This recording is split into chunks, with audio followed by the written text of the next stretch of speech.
धर्मस्य तदात्मानं सृजाम्यहम् परित्राणाय साधूनां विनाशाय च दुष्कृतां धर्म संस्थापनार्थाय सम्भवामि युगे युगे।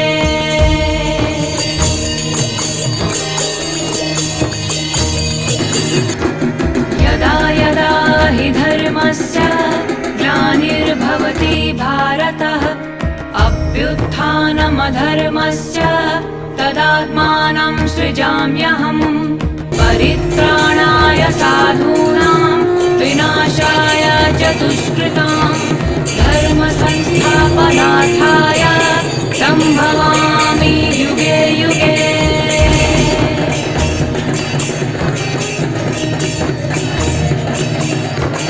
यदा यदा हि धर्मस्य ग्लानिर्भवति भारतः अभ्युत्थानमधर्मस्य तदात्मानं सृजाम्यहम् परित्राणाय साधूनां विनाशाय च दुष्कृतां धर्म संस्थापनार्थाय सम्भवामि।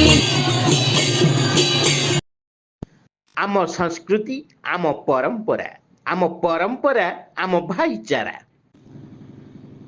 जगत कल्याण उद्देश्य ऐतिहासिक पृष्ठभूमि प्रगणा शोषठारे 30 जनवरी 2026 ठारू अनुष्ठित हेबाकु जाउछि 57तम वार्षिक विश्व शांति गीता यज्ञ। सादर निमंत्रण आपनकु निश्चय आसीबे। आम गाजी महकुछि यज्ञ यज्ञ बोली हुरी पड़िछि आम गाजी महकुछि यज्ञ यज्ञ बोली हुरी पड़िछि हसुछि हसुछि हसुछि आम गाजी हसुछि बासुछि बासुछि बासुछि यज्ञ यज्ञ सबु बासुछि आम गाजी महकुछि यज्ञ यज्ञ बोली हुरी पड़िछि